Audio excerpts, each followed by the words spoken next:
안녕하십니까. 오늘 수요와 편익 분석에 관하여 강의하게 될 한국비용편익분석연구원 김종태 원장입니다. 오늘 강의의 주요 내용은 예비 타당성 조사의 수요 및 편익 분석 전체의 의미에 관해서 살펴보고, 두 번째로 수요 분석, 세 번째로 편익 분석, 네 번째로 수요 및 편익 분석 추정 사례를 분석하고, 마지막으로 결론에 가름하겠습니다. 여기서 볼 수 있듯이 이 수요와 어떤 편익이라고 하는 것은 굉장히 밀접한 관계에 있습니다. 어떻게 보면 동전의 양면이라고도 생각할 수 있겠습니다. 오늘 강의의 목표는 크게 세 가지로 나눌 수가 있겠습니다. 첫 번째는 이 강의가 끝나면 모든 수강생들이 예비 타당성 제도가 무엇이구나 하는 것을 이해할 수 있도록 그렇게 하고요. 두 번째는 수강생의 어떤 재정사업의 수요에 대한 이해도를 증진시키고, 수요를 예측할 수 있는 다양한 기법을 학습함으로써 수요를 예측할 수 있는 역량을 함양하며, 세 번째는 수강생으로 하여금 재정사업의 편익에 대한 이해도 증진을 통해서 수강생 스스로가 재정사업의 편익을 추정할 수 있는 역량을 키우는 데 있습니다. 여기서 보면은 결국은 이 수요를 예측하고 또 그 수요의 예측에 기반해 갖고 편익이 얼마나 되는가를 갖다가 추정하는 것이 어떤 핵심이 되겠습니다. 그러면 첫 번째 꼭지로서 예비 타당성 조사의 수요 및 편익 분석 이 개요에 대해서 살펴보도록 하겠습니다. 예비 타당성 조사란 대규모 국가 예산이 투입되는 사업에 대해서 기획재정부에서 사업의 어떤 타당성을 객관적이고 중립적인 기준에 따라서 사전에 검증하는 제도입니다. 여기 물론 의미는 이제 나중에 우리가 워드 바이 워드 하나씩 우리가 따져볼 텐데요. 이런 타당성이라고 하는 것이 중요한 어떤 키워드가 되겠고, 또 하나는 이러한 타당성, 재정사업의 타당성을 객관적이고 중립적으로 우리가 또 사전에 검증하는 제도라는 겁니다. 이 사전이라고 하는 의미는 사업을 수행하기 전에 검증한다고 하는 의미가 되겠습니다. 이 예비 타당성 조사는 법적 근거는 국가재정법 제38조 및 같은 법 시행령 제13조의 규정에 따라서 대규모 신규 사업에 대한 예산 편성 및 기금 운용 계획을 수립하기 위하여 기획재정부 장관 주관으로 실시하는 사전적인 타당성 검증 평가를 얘기하는 것입니다. 그러면 예비 타당성 제도가 어떻게 출범하게 되었는가? 그 배경에 대해서 살펴보도록 하겠습니다. 1998년 말에 발발한 외환위기 이후에 재정 건전성이 중요한 정책 과제로 우리가 대두되었습니다. 그런데 1994년부터 98년 이 기간 동안 33건의 자체 타당성 조사에서 한 건을 제외한 32건이 타당성이 있다는 결론에 달하게 되었습니다. 여기서 이 자체 타당성 조사라 함은 정부 부처 자체에서, 예를 들면 당시 건설부다 하면은 건설부 자체의 어떤 예를 들면 교량 사업의 타당성을 부처 자체에서 조사하고, 또 무슨 교육 사업이 있다 하면 교육부에서 그 사업의 교육 사업의 타당성을 자체에서 조사하고 이런 식이었습니다. 이렇게 하다 보니까 거의 요식행위처럼 거의 99% 다 타당성이 있다는 결론에 달하게 되었고, 결국은 재정이 낭비되고 부실공사로 이어져 국가적으로 자원의 비효율적인 배분으로 손실이 아주 막대하게 되었습니다. 따라서 1999년 기획재정부 주관으로 예비 타당성 제도가 도입되었습니다.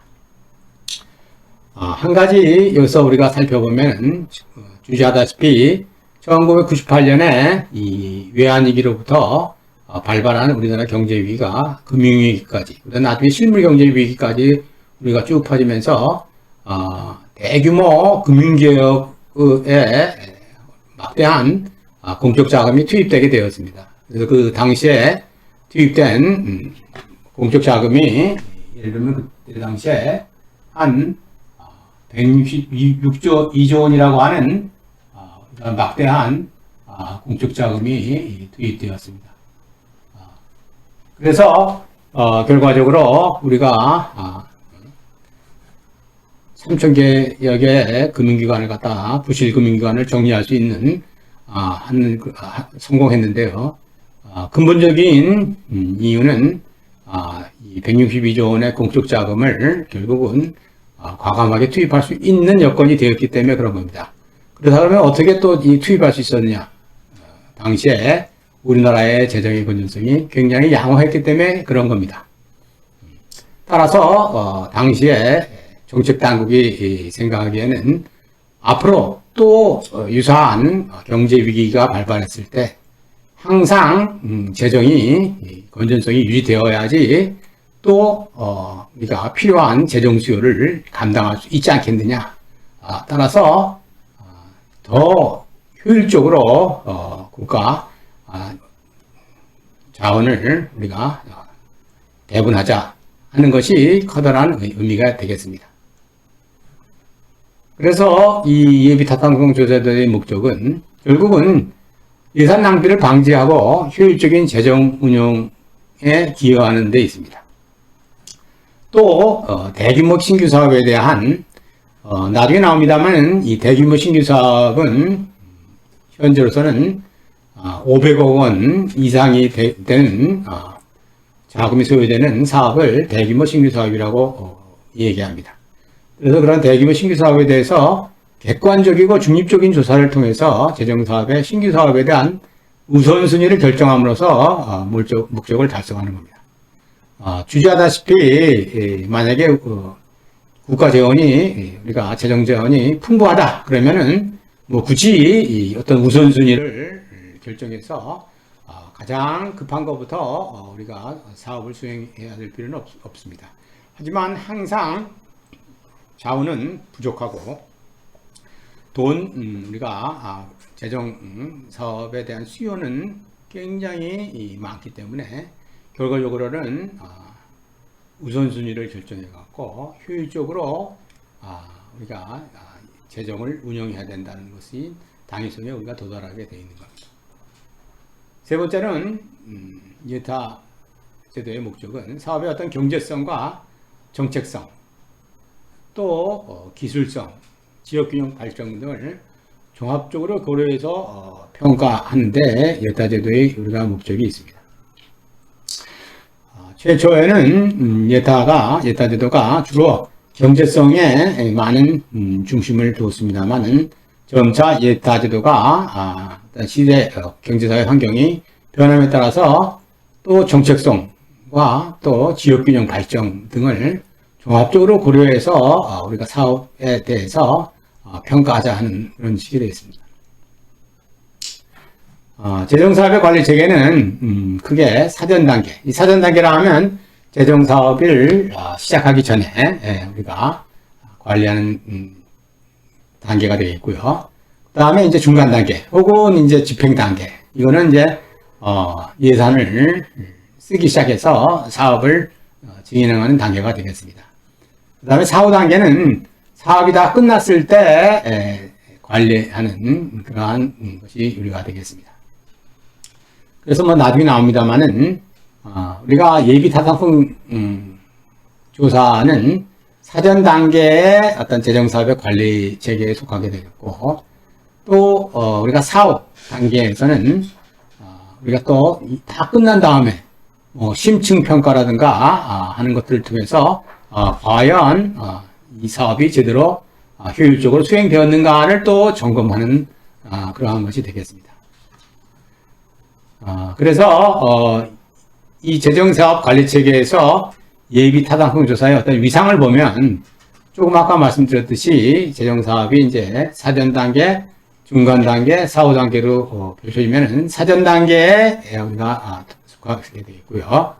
그 다음에 각각의 단계별로 예산 관리, 또 성과 목표 제도, 또 평가가 있는데 이 중에서 예비 타당성 제도는 우리가 평가에 속하는 그러한 것이 되겠습니다.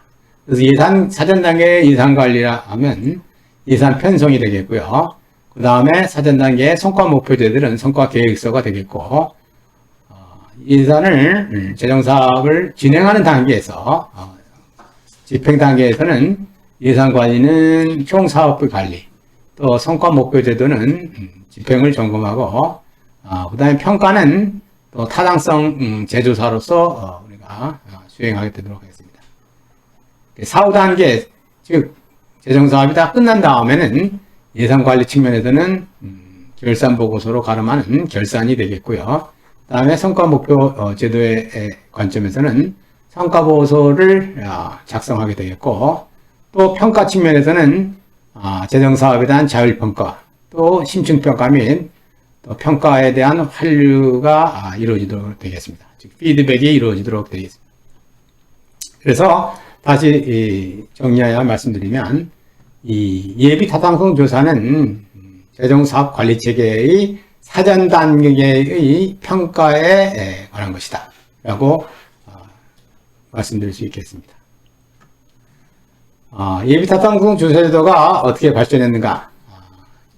우리가 이 그림에서 우리가 잘 나와 있는데, 1999년에 시작해서 현재로 이제 2021년이니까 거의 한 22년 정도 됐습니다.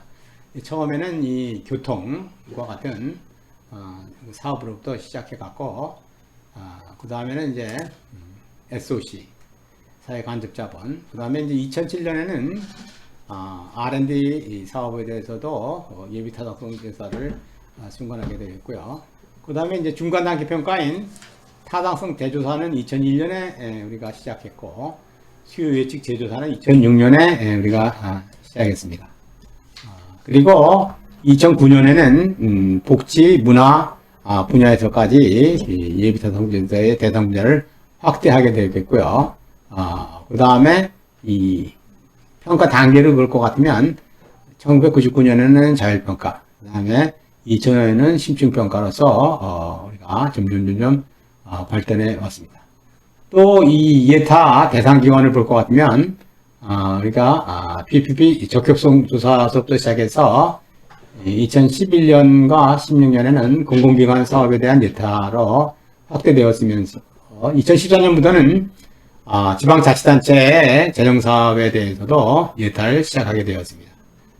그래서 이 지자체 사업에 대한 예타는 현재 한국지방행정연구원의 산하에 있는 리맥이라고 하는 기관에서 수행을 하고요.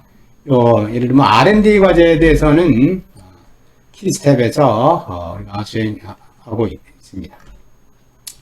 한마디로 말씀드리면 이 재정사업을 처음에는 이제 교통과 같은 SOC부터 시작했지만, 이제는 사회 전 분야에 거쳐서 우리가 정책 당국이 우리가 수행하는 여러 가지 재정 사업의 많은 부분에 대해서 예비 타당 제도를 통해서 좀 더 효율적이고 우리가 효율적인 재원 부분을 통해서 예산 낭비를 꼭 줄이도록 그렇게 해왔습니다. 그래서 뭐 나중에 말씀드리겠지만, 현재 1999년에 시작해서 우리가 2019년까지의 어떤 예비 타당성 조사의 어떤 수행 실적을 잠깐 보면은 한 814건에 대해서 그건 KDI 것만 얘기를 하면 돼요. KDI의 공공투자과학관리센터 PMEC에서 수행한 예비 타당성 조사의 건수는 814건이 되겠고요. 그 814건의 사업비 규모는 한 360조 원이 되겠습니다. 그래서 이게 참 어마어마한 내가 숫자로 우리가 했는데, 그래서 결국은 여태까지 814건의 재정사업에 대해서 또 이 814건은 사업비가 우리가 한 60조 원이 우리가 되겠습니다. 그래서 여러분이 뭐 당장 궁금해 하시겠지만, 그럼 과연 이러한 800여 건이나 되는 재정사업을 해갖고 과연 사업비를 우리가 얼마나 절감했느냐. 쉽게 얘기해서 BC 값이 1보다 작다든가 혹은 HP 값이 우리가 0.5보다 작아서 최종적으로 사업이 수행하지 않음으로써 예산된 것을 예산을 절감할 수 있었는데, 이러한 사업비 절감액은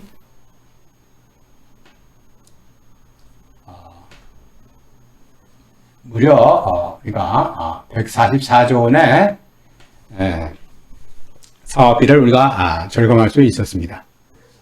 따라서 이 예타가 우리나라의 어떤 재정의 효율적인 운용에 우리가 크게 기여했다는 것을 알 수 있겠습니다. 발전에 대해서 조금 더 말씀드리면, 예타 대상 분야는 처음은 교통을 중심으로 한 SOC 분야로부터 시작해서 2007년에는 R&D 분야로 확대되었으며 2009년에는 복지문화 분야까지 확대되었습니다.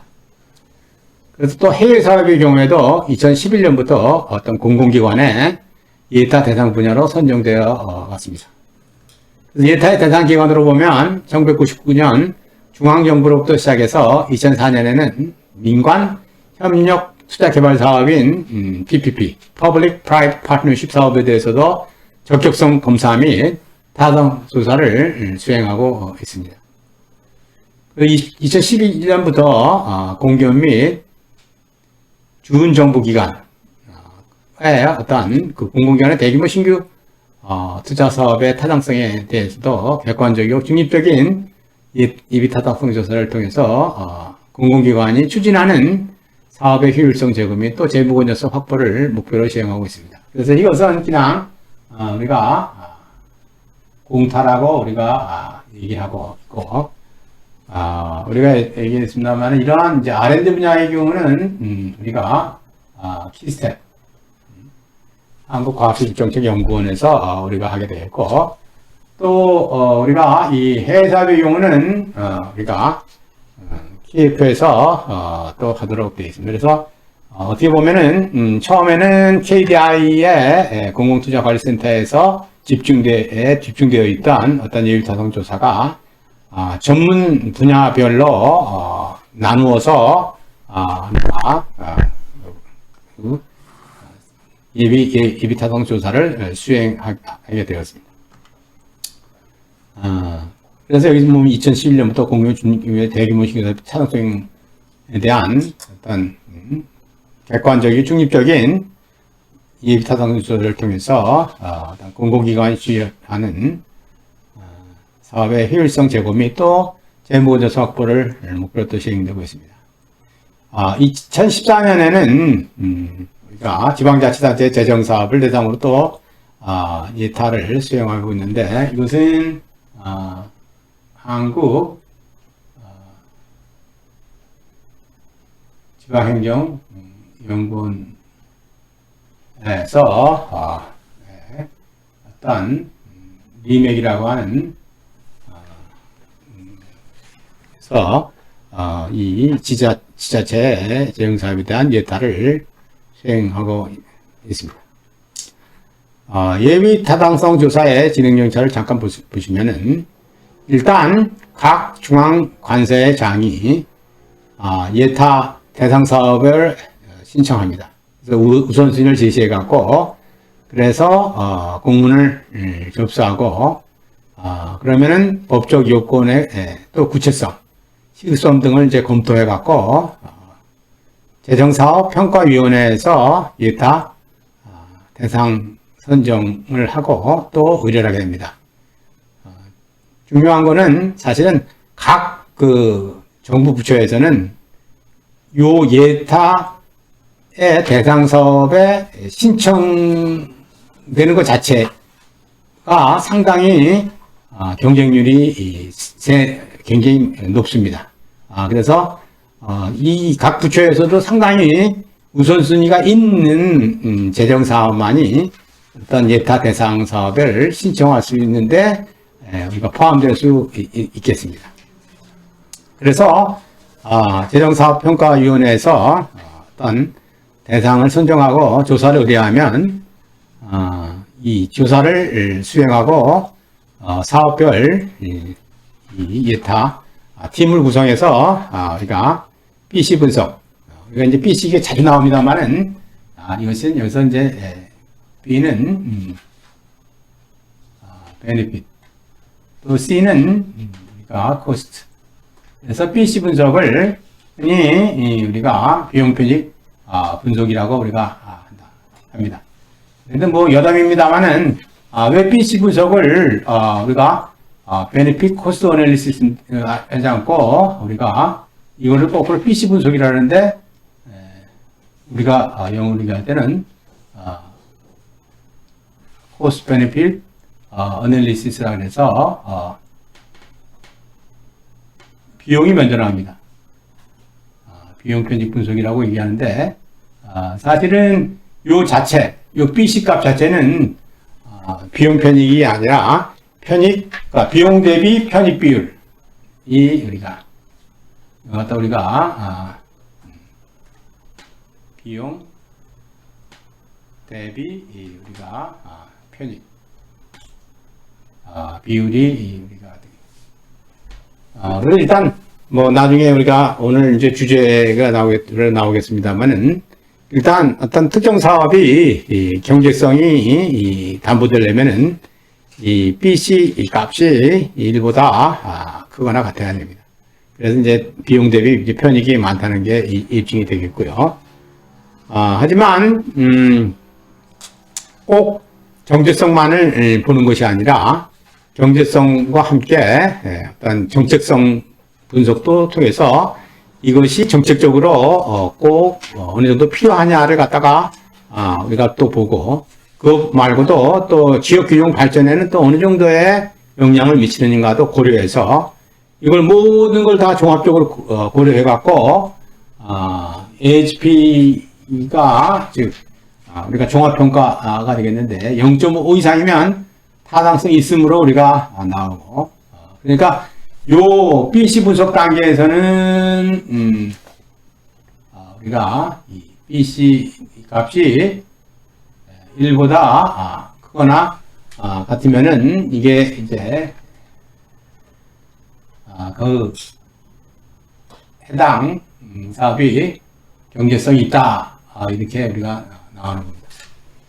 그러나 많은 경우에 이 BC 값이 1보다 작다 하더라도 최종 결정에서 재정사업평가위원회에서 이 재정사업은 추진해도 좋다라고 우리가 결론을 지을 수가 있는데 그래서 그런 경우는 이 HP가 0.5 우리가 이상이면은 타당성 있는 거로 우리가 또 나오도록 되는 겁니다. 우리가 참고로 말씀드리면 아까 1999년서부터 시작해서 2019년까지 우리가 여기에 우리가 814건을 우리가 예타를 우리가 수행하게 했는데요. 이 814건 중에서 BC 값이 우리가 1보다 크거나 같은 사업의 비중은 전체 사업 중에서 48.5%가 이 BC 값이 1보다 커서 경제성이 있다고 판단되었습니다. 하지만 이 BC 값이 1보다 작다 하더라도 AHP 값이 0.5가 넘어서 이 0.5 이상이 되어서 최종 사업을 수행하게 된 그러한 사업의 비중은 전체의 한 15% 정도가 우리가 되겠습니다. 따라서 이 차이, 한 16.5% 정도의 차이가 나는 사업은 경제성은 없지만 종합적으로 정책성 분석이라든가 지역균형 발전을 종합적으로 고려했을 때는 사업의 수행에 타당성이 있다고 판단되는 그러한 사업들이 우리가 되겠습니다. 그래서 이러한 것을 이제 H평가를 수행해서 최종적으로 이제 사업을 수행해도 좋다. 아니면 사업을 수행하면 안 된다라고 우리가 판단을 하게 되겠습니다. 진행 절차에 대해서 조금 더 보게 되면은 일단 각 중앙행정기관의 장은 예타 대상에 해당하는 사업을 예산안이나 기금운용계획안에 반영하고자 하는 경우에 기재부 장관에게 예비 타당성 조사를 요구할 수 있습니다. 기재부 장관은 필요한 경우에 해당 중앙행정기관 장의 요구가 없더라도 예타 실시가 가능합니다. 그래서 이 중요한 거는 중앙부처장은 사업을 시행하고 싶다 하면은 특정 연도에 그러면 그 전전 연도까지 만약에 2021년에 사업을 시행하고자 계획하고 있다 그러면 전전 연도니까 2019년도까지 기획재정부 장관에게 예비 타당성 조사를 요구하도록 되어야 할 것입니다. 그래서 우리가 상당히 우리가 중앙부처장은 준비를 철저히 하도록 돼야 되겠습니다. 수행 과정을 간단하게 우리가 보면은 일단은 어떤 사업의 계획 및 기초 자료를 분석하고 여기에는 사업의 배경은 어떻고 이 사업이 이 목적은 뭐고 또 기대 효과는 뭐고 또 지역에 이 사업이 수행되는 지역의 현황은 어떠냐 특히 인문 지리, 경제환경을 우리가 보고, 그 다음에 이제 유사시설 사례를 또 분석하고, 유사시설 사례 분석하는 이유는, 나중에 많은 경우에 나옵니다만은, 이 사업이 꼭 필요한 거야? 필요하지 않을 수도 있잖아. 예를 들면 우리가 체육관을 진다고 합시다. 공공체육관을 하나 진다고 할 때, 그랬을 때, 이 체육관이 꼭 필요해? 인근 지자체나 지역에 비슷한 시설이 있다 그러면 이거 필요 없는 거 아니야? 그래서 이제 유사시설을 보기도 하고요. 또 하나는 뭐냐면 나중에 수요 분석을 하고 또 편익 분석을 할 때 이러한 유사시설의 사례가 큰 분석하는 것이 큰 도움이 되게 이제 유사시설 분석을 하게 됩니다.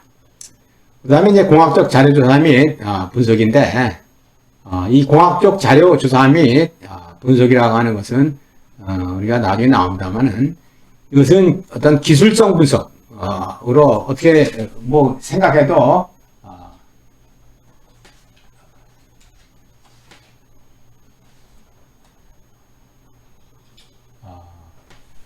이건 이런 거 되겠습니다. 어떤 교량을 만약에 우리가 건설하고자 한다. 그랬을 때 이 교량 우리가 건설한다 그랬는데 이게 기술적으로 타당해? 하는 걸 갖다가 분석하는 것이 이제 만약에 공학적 자료 분석이 되겠습니다. 그 다음에 이제 쟁점 파악 및 대안 검토라고 하는 것은 중요한데 이게 나옵니다만은 이 쟁점을 파악하는 것이 우리가 상당히 우리가 중요합니다. 모든 예타의 대상 사업이 되는 것은 쟁점이 있습니다. 그래서 사실은 수요 및 편익 분석을 할 때 이 쟁점이 뭐냐 하는 것을 빨리 파악하는 것이 어떤 그 분석하는 팀의 혹은 분석하는 사람의 어떤 스페셜티가 혹은 분석 능력이 어느 정도 되는가를 가늠할 수 있는 어떤 지표도 우리가 됩니다. 그 다음에 이제 경제성 분석은 수요, 오늘 우리가 공부하게 될 수요를 추정하고 또 편익을 추정하고 근데 항상 나옵니다만은 이 수요의 추정에 따라서 편익 추정이 자연스럽게 이루어지는 겁니다. 그러니까 어떻게 보면은 수요 분석은 혹은 수요의 추정은 편익 추정을 위한 어떤 필요 조건이 되겠습니다. 물론 전제 조건이 되겠습니다. 그 다음에 이제 비용을 추정하게 되고, 들어가고 이제 비용 편익 분석하고, 이제 민감도 분석을 우리가 하게 되겠습니다.